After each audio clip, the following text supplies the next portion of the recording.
제목을 한번 같이 읽어볼까요? 시작.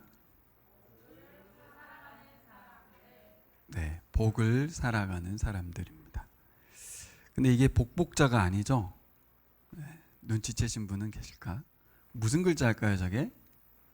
네, 뒤에 나옵니다. 네, 여기 우리 중국인 자매. 네, 복자가 아니고 희자예요, 희자. 네, 복희.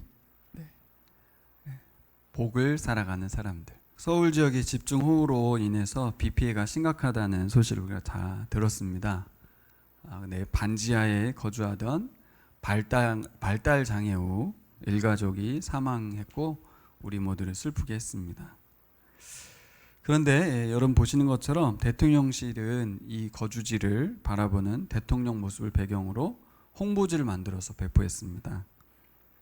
재난과 죽음을 국정 홍보에 사용하냐는 비난이 빗발쳤고 결국 그 이미지는 삭제됐습니다. 다음 장면은 호우로 인한 피해를 돕기 위한 자원봉사를 하러 갔던 국회의원들이 봉사하기 전에 마이크를 돌려가면서 인사말을 너무 길게 해서 주민들에게 거친 항의를 받았습니다. 급기야는 한 의원이 농담을 했죠. 솔직히 비 좀 왔으면 좋겠다. 사진 좀 잘 나오게 라고 말을 했다가 아주 여러 번에 걸쳐서 사과하고 또 사과하고 머리 숙이고 하는 일이 생겨버렸습니다. 여기 솔직히라는 말을 통해서 그들의 솔직한 내면의 소리를 우리가 듣게 되어버렸습니다.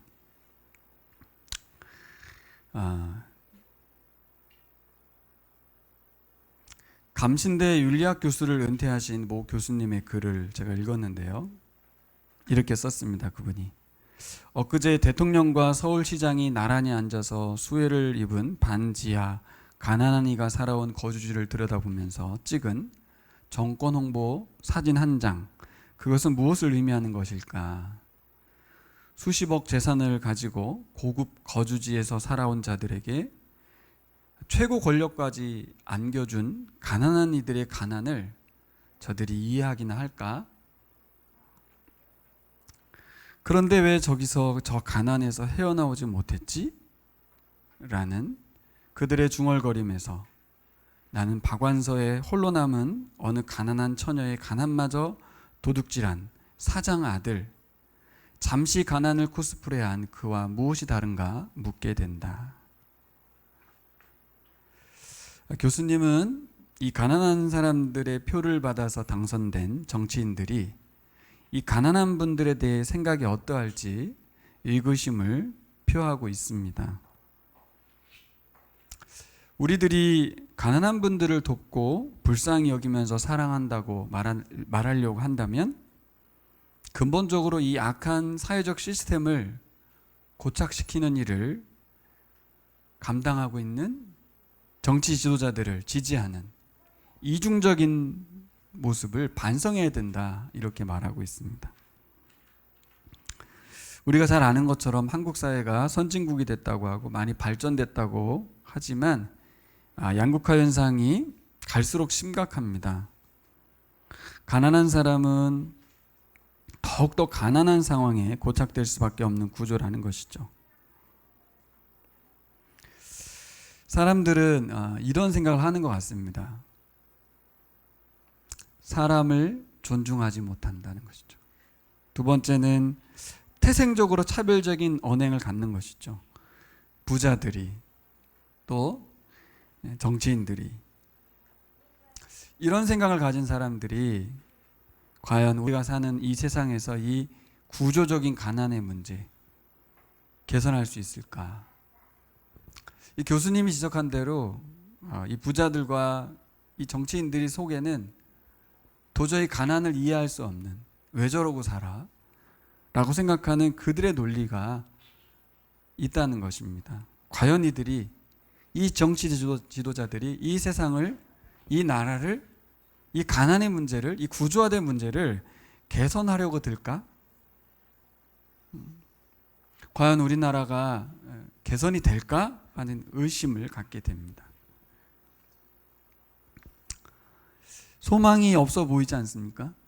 근데 이 교수님은 윤리학 교수다 보니까 우리들이 이 부분에 대해서 적극적으로 개입하고 바꿔가야 한다. 뭐 이런 말이겠죠. 근데 저는 동의가 잘 되지 않습니다. 사람은 근본적으로 탐욕스럽고 부자와 정치인들에게만 할 말이 아니고 우리들 안에도 차별이 있고 배제가 있고 기본적으로 우리도 저 사람들은 왜 저렇게 살지? 이런 생각을 갖고 있는 것이죠. 지난주에도 예를 들었지만 매주 화요일이 되면 대전역에서부터 걸어오시는 500원을 얻으러 오시는 분들이 계세요. 그분들이 걸어서 500원 얻으러 관저동까지 오는 상황에서 많은 사람들은 저렇게 멀쩡하게 걸어 다니는 사람이 왜 돈을 얻으러 다녀? 이런 말을 하게 된다는 거죠. 우리도. 심지어는 오토바이 타고 오는 분도 계세요. 우리 사모님하고 여러 번 본 적이 있는데 부부인 것 같아요. 오토바이를 둘이 타고 와서 500원을 얻는 거죠. 이걸 어떻게 해석해야 되냐는 거죠. 저 사람들은 도대체 뭐지? 오히려 우리가 저 사람들을 방조하는 게 아닐까? 이런 말도 합니다. 헷갈리는 거죠. 가난한 사람들, 힘든 사람들, 어려운 사람들이 노력하지 않고 뭔가 잘못하고 있기 때문에 그렇다라는 생각을 우리가 하고 살 수 있다는 거예요. 바로 이 정치인들과 부자들이 갖는 논리와 크게 다르지 않는 거죠. 여러분, 이 사회에 소망이 없다고 저는 생각해요. 꼭 소망을 갖지 말라는 건 아니고 제가 짧게 살았지만 역사를 돌아보면 소망이 별로 없어요. 투표로 해결될 일도 아닌 것 같고 소망이 없으면 절망적이잖아요. 이 가난한 사람들은 어디다가 소망을 두고 살아야 될까? 태생적으로 약한 사람들은 그들의 차별의 혐오의 대상이 되어서 그냥 그렇게 살다가 죽어야 되는 걸까? 우리 그리스도인들은 어떻게 하면 좋을지에 대해 생각해 보는 거죠. 소망이 없다면 살 이유가 없는데 그리스도인들에게 소망이 있다는 겁니다. 그리고 교회에 소망이 있다는 거예요. 성경은 하나님은 어떤 대안을 갖고 계실까? 그것이 바로 오늘 레위기 25장 말씀에 적혀 있습니다.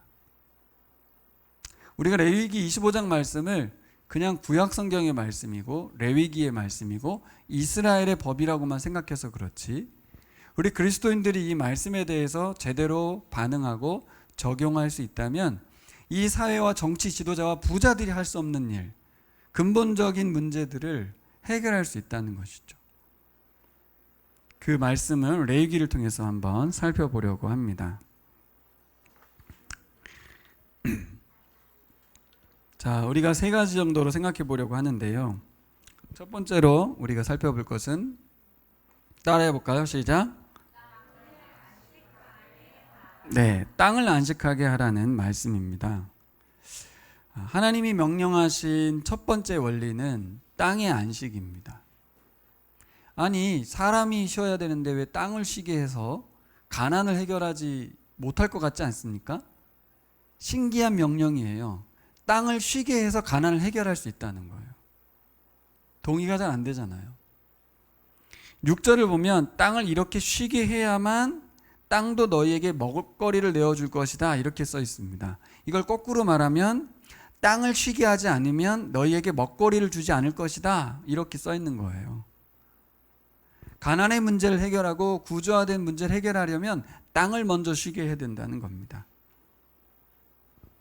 자, 놀랍게도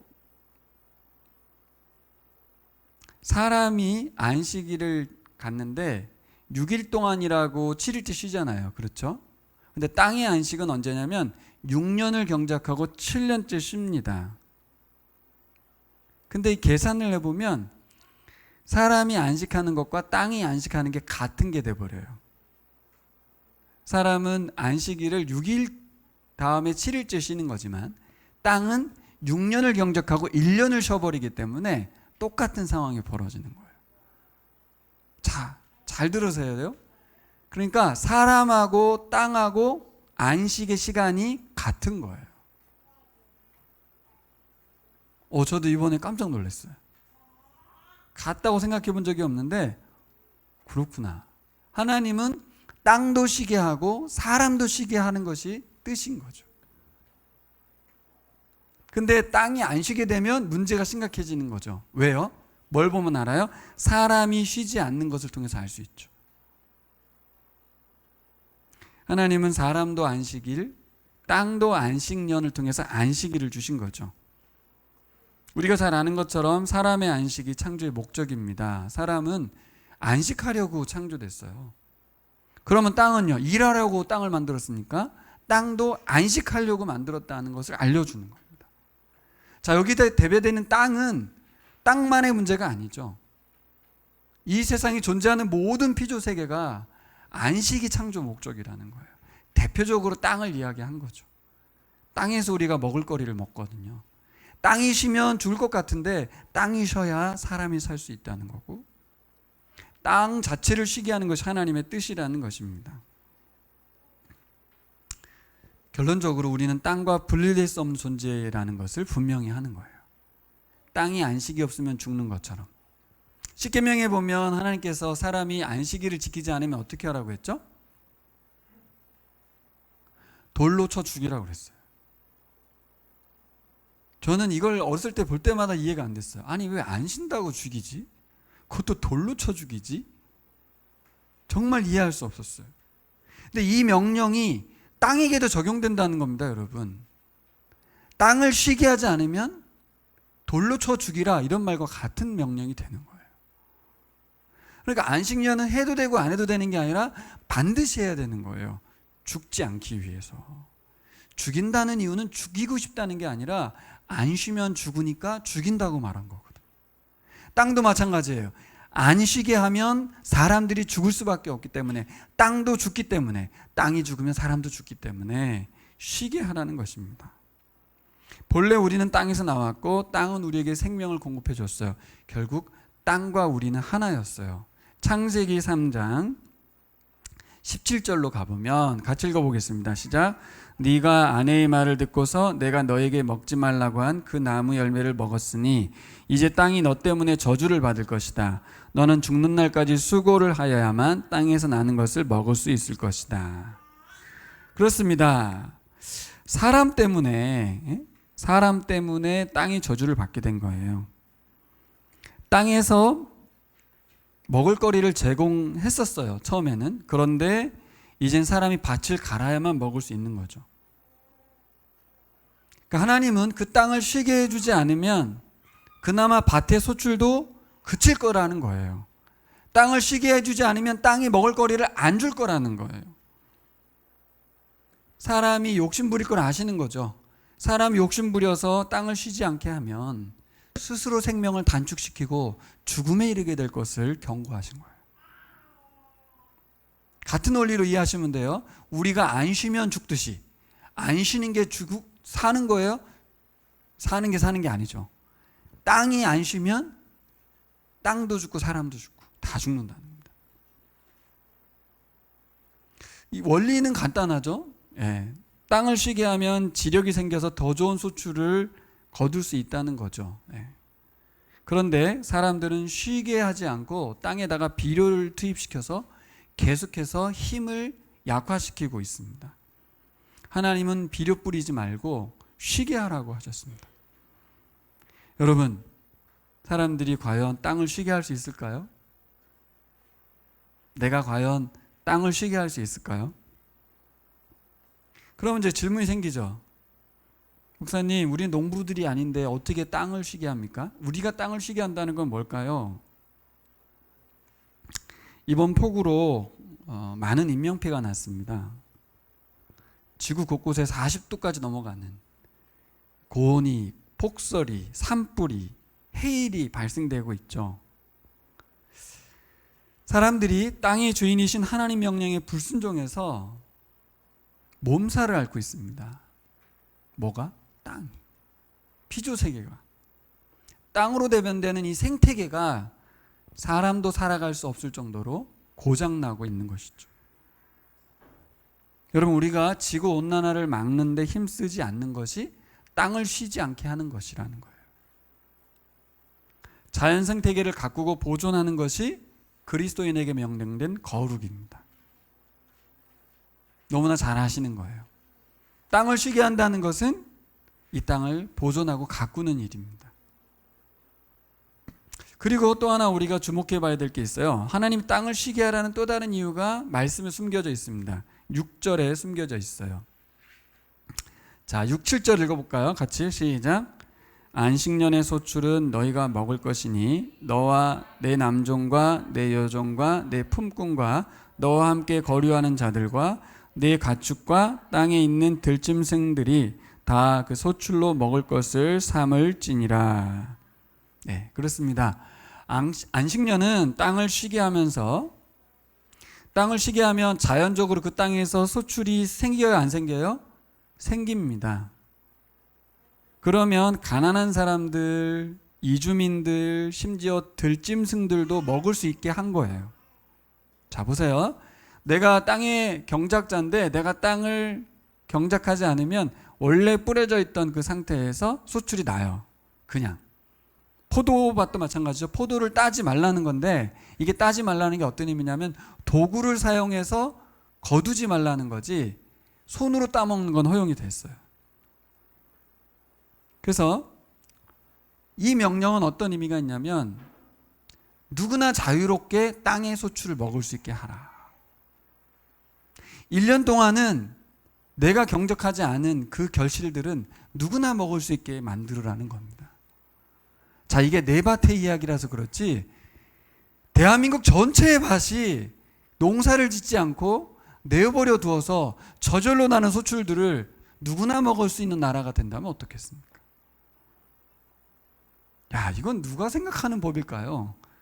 아무도 생각할 수 없는 법이에요. 대한민국에서 이런 법을 통과시켰다가는 난리가 날 겁니다. 사유재산 침해니까.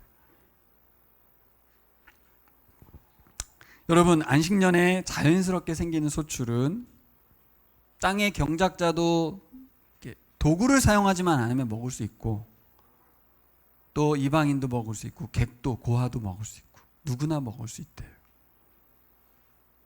그러니 안식년은요, 너무나 복된 해인 거예요. 너무 좋죠.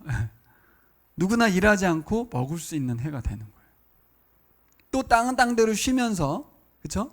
경작해서 되는 게 아니라 그대로 쉬면서 남아있는 지력으로 소출을 내는 거고, 1년은 푹 쉬는 것입니다. 안식년이 제대로 시행되는 나라를 상상해 봤어요. 얼마나 아름다울까요? 얼마나 행복한 나라일까요? 그러니까 우리 그리스도인들이 이 안식년을 시행하듯이 땅을 자유롭게 하듯이 땅을 쉬게 하듯이 생태계를 보존하고 가꿔서 생태계가 제대로 작동만 된다면 정말 아름다운 나라가 되는 거죠.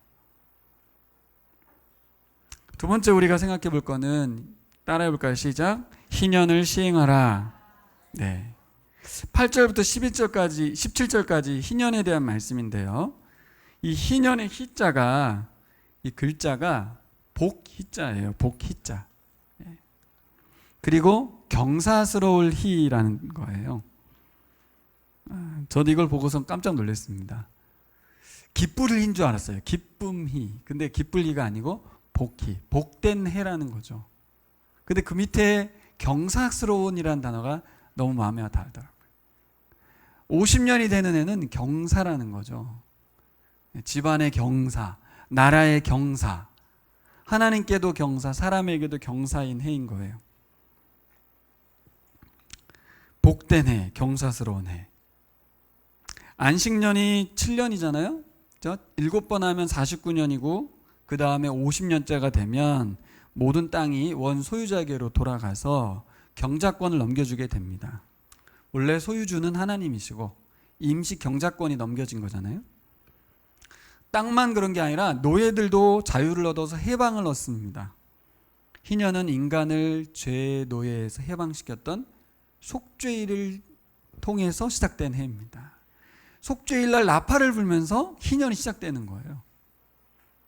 죄 때문에 땅을 잃어버리고 죄 때문에 땅에서 쫓겨났던 사람들이 하나님에 의해서 다시 땅을 돌려받는 날, 속죄일 날, 우리의 죄가 자유케 되는 날. 만약에 이 희년법을 대한민국에서 시행한다고 하면 정말 난리가 날 것입니다. 하지만 하나님의 나라는 다르다는 거예요. 대한민국은 절대로 할 수 없어요. 아까 그래서 제가 정치 지도자들에게, 부자들에게 이 사회적인 문제를 해결할 수 있나? 없다는 거죠.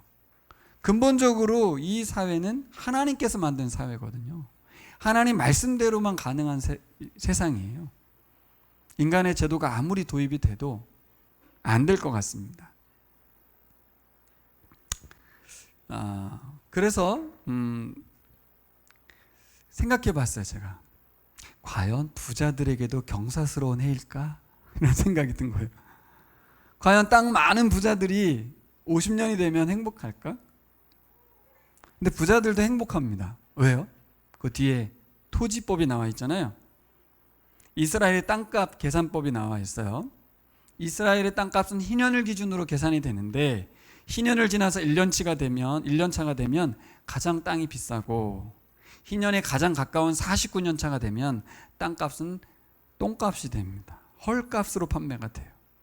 하나님이 정한 법이죠. 그러니까 부자들도 좋을까요, 안 좋을까요? 좋죠. 예, 이거 뭐 똥값이거든요. 갖고 있어봤자 소용이 없어요. 다시 내 밭을 돌려받는 게 좋아요. 야, 이게 정말 이루어진다면 상상만 해도 놀랍죠. 이게 이루어질 수만 있다면.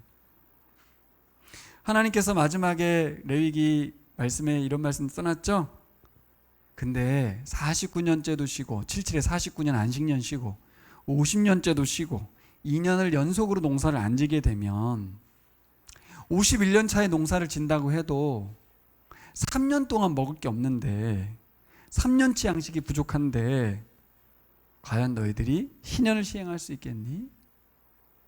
시행해도 돼. 내가 48년치에 3년치를 줄 거야. 이렇게 말씀하셨어요.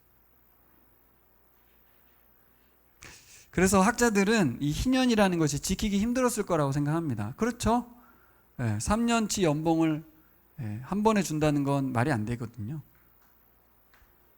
근데 이게 말이 된다고 말씀하고 계세요. 왜요?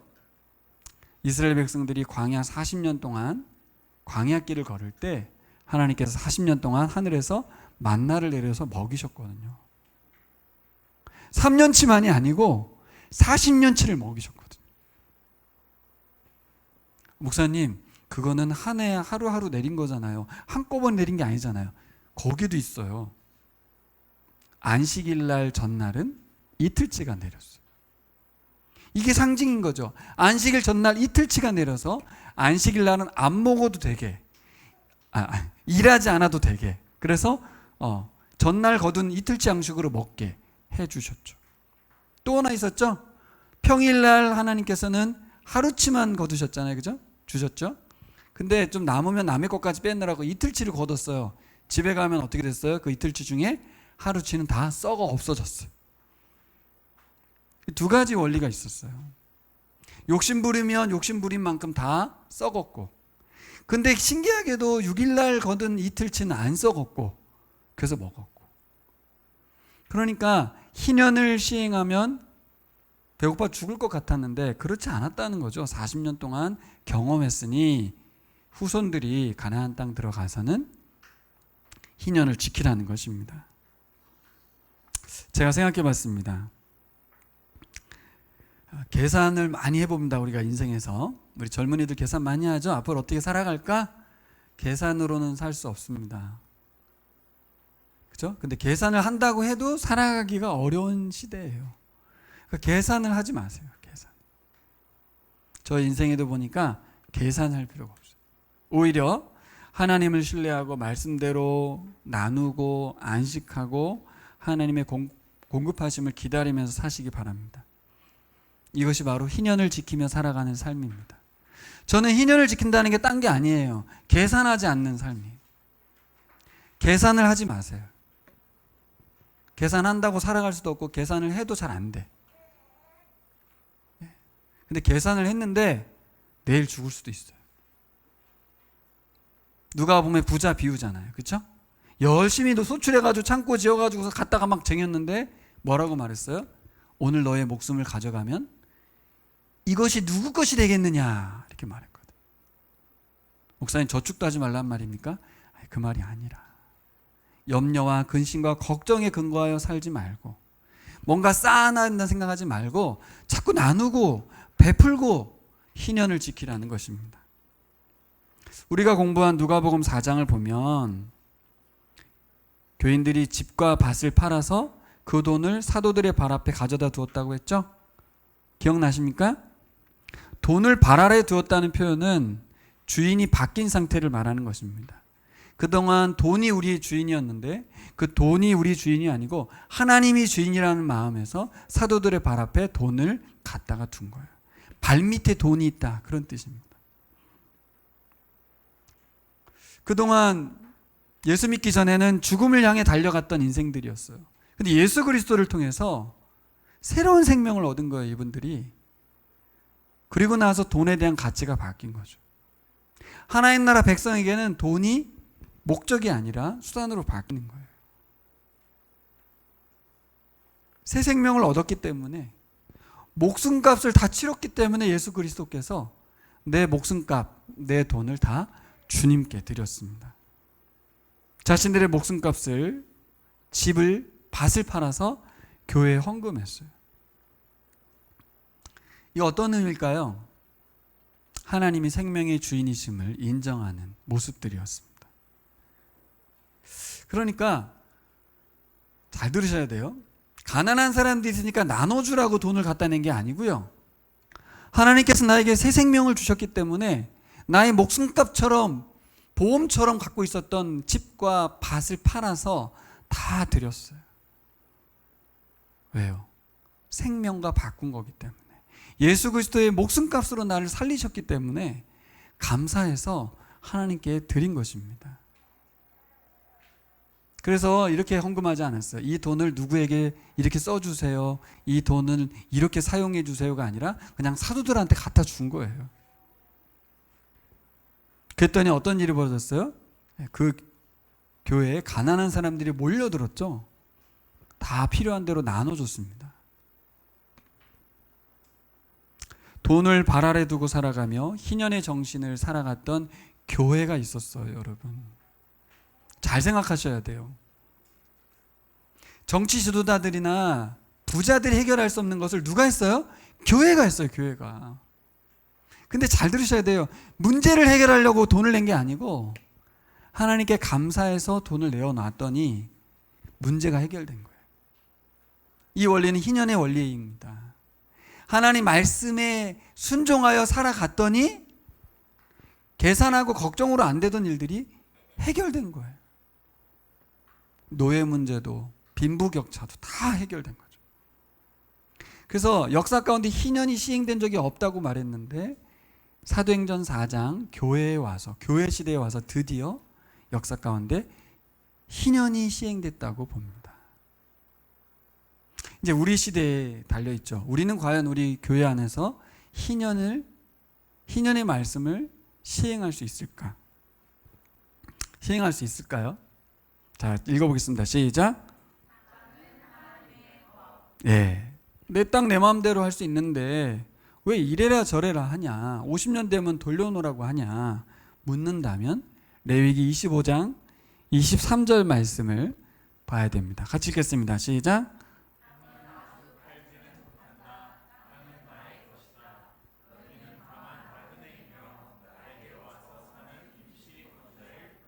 네. 왜 사도행전에서 교인들이 밭과 집을 팔아다가 바쳤을까요? 레위기 25장 23절을 근거로 보면 됩니다. 전 이번에 묵상하다가 깜짝 놀랐어요. 그러니까 참 목사가 돼도 이렇게 뭔가 난독증 환자처럼 대충 읽는 거죠. 바나바만 밭을 파는 줄 알았어요, 저는. 근데 보니까 교인들이 다 밭과 집을 팔았더라고요. 바나바만 위대한 인물인 줄 알았는데 교인들 다 그랬어요, 사실. 근데 그 중에 바나바 이야기만 꺼낸 거예요, 보니까. 그러다가 아나니아 삽비라가 안 할 수가 없으니까 밥 팔았는데 아까워서 돈을 숨겼다가 하나님께서 그를 죽이죠. 저도 묵상해 봤어요. 공산당이야? 무슨 교회 오면 집 팔아야 되고 밥 팔아야 되고 이게 뭐지? 뭡니까 이게? 어떻게 생긴 일이에요? 자, 교회 들어오려면 집문서, 문서 갖다 바치고 들어오세요. 이렇게 법을 세웠을까요? 아니거든요. 레위기 25장 23절 때문이에요. 땅은 하나님의 것, 그래서 영구히 팔 수 없다. 사람은 땅에서 사는 나그네다. 자, 보세요. 그리고 하나님에게 와서 사는 임시 거주자다. 이렇게 말합니다. 전 이 표현을 보고 깜짝 놀랐어요. 하나님에게 와서 사는 임시 거주자. 땅이 누구라는 거예요, 지금? 하나님이라는 거예요. 땅과 하나님을 동일시해서 말했어요. 저는 깜짝 놀랐어요. 사람이 땅에서 나는 소출을 먹고 사람과 땅이 하나였다는 건 알았는데 이번에 이 본문을 보고 깜짝 놀랐어요. 하나님이 땅과 하나라고 말씀하시구나. 왜 땅을 팔지 말라고 하는지 알겠어요, 여러분. 왜 하나님이 땅을 팔지 말라고 합니까? 하나님은 사람의 소유가 아니라는 거죠. 하나님이 우리를 소유하고 계신 거예요. 하나님이 창조주시고 우리가 피조물인데 거꾸로 우리가 하나님을 소유하려고 하는 거죠. 땅을 하나님과 같이 이야기하면서 뭐라고 그래요? 하나님에게 와서 사는 임시 거주자라는 거죠. 이 개역성경에는 동거인이라고 돼 있더라고요. 주민등록상으로 보면 동거인. 다른 말로 하면 손님이라는 겁니다. 손님, 우리가. 이 말씀의 원리를 제대로 우리가 알고 있다면 우리 진자매가 한국에 와서 거주하고 있는 임시 거주자 같은 마음으로 있듯이 우리가 이 땅을 살아가는 삶이 똑같은 거예요. 대한민국은 우리나라 내 땅이 아니고 임시 거주지. 그렇기 때문에 이 땅의 주유자이신 원소유자에게 땅값을 돌려드린 거예요. 아, 그렇구나. 이 집도 다 돌려드린 거예요. 그리고 우리는 하나님 나라 백성이 되고 이 공동체에 하나님이 먹이시고 입히시는 삶으로 내 인생을 새롭게 살겠다는 선언이 바로 자신들의 모든 소유를 교회에 드렸던 것입니다. 자, 그래도 이해가 안 되실 거예요. 우리가 자본주의 세상을 살고 있기 때문에. 결국 이 일은 어떤 결과를 초래했습니까? 읽어볼까요? 시작.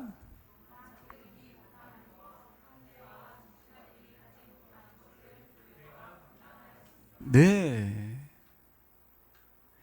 사도행전의 모습은 뭐냐면 가난한 사람이 한 사람도 없었다는 거예요. 그 공동체에는.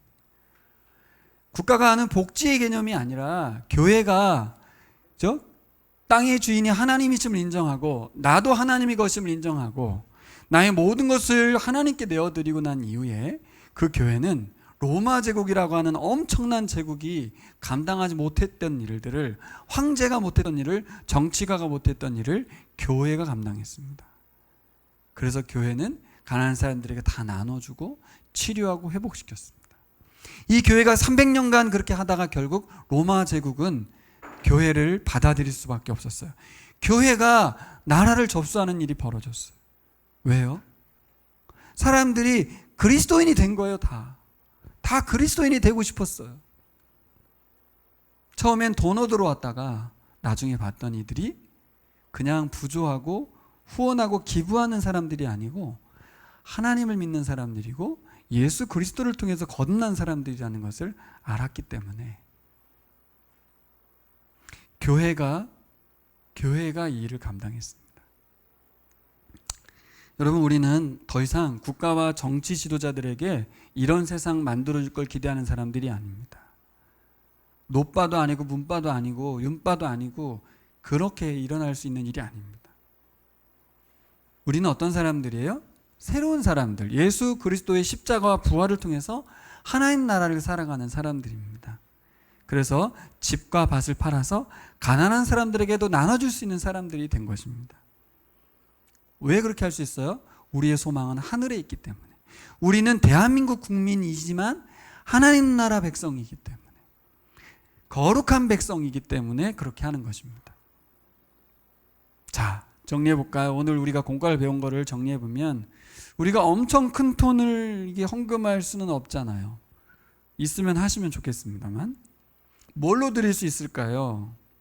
이번에 우리 공과에서 다룬 것처럼 우리에게만 있는 나만의 특별한 재능과 은사가 있습니다. 이번 성경학 때 여러분들이 그걸 다 쏟아부지 않았나 싶습니다. 교회는요, 여러분들의 은사와 재능으로 서로의 필요를 채우고 돕는 그런 공동체입니다. 희년을 시행한다는 것은 여기서부터 출발되는 거예요. 분명히 나의 젊음이 있고 나의 열정이 있고 나에게 돈은 없지만 나에게 재능이 있고 특별한 은사가 있어요. 그런 걸로 교회에 드리는 겁니다. 하나님 나라에 드리는 것입니다. 이번에 우리 현진이 형제가 이렇게 율동을 하는 모습을 보면서 정말 작년까지 윤정자매가 하던 건데 제가 물어봤어요. 앞에 나가서 하다가 보니까 어때? 너무 좋아요. 그렇죠. 근데 누군가는 앞에서 이걸 해줬어야 되는 사람이 필요했는데 우리 재능과 은사인가요? 네, 저보다 훨씬 잘하더라고요. 네. 부끄러워하거나 뒤로 빼지 않고 율동으로 섬겨준 현진 형제를 보면서 느끼는 거죠. 뭐 있어서 내어드리는 게 아니에요. 순종하고 또 연습하고 그래서 드리는 거죠. 여러분, 가난한 사람이 한 사람도 없는 교회는 어떻게 만들어져요? 돈을 내서 되는 게 아니라 예수님을 사랑하는 것 때문에 이루어지는 줄 믿습니다. 우리가 또 하나님 백성이라는 정체성을, 거룩한 백성이라는 정체성을 가지고 있어야 되는 줄 믿습니다. 기도하겠습니다. 첫 번째는 예수님으로 인해 얻은 새 생명에 감사합시다.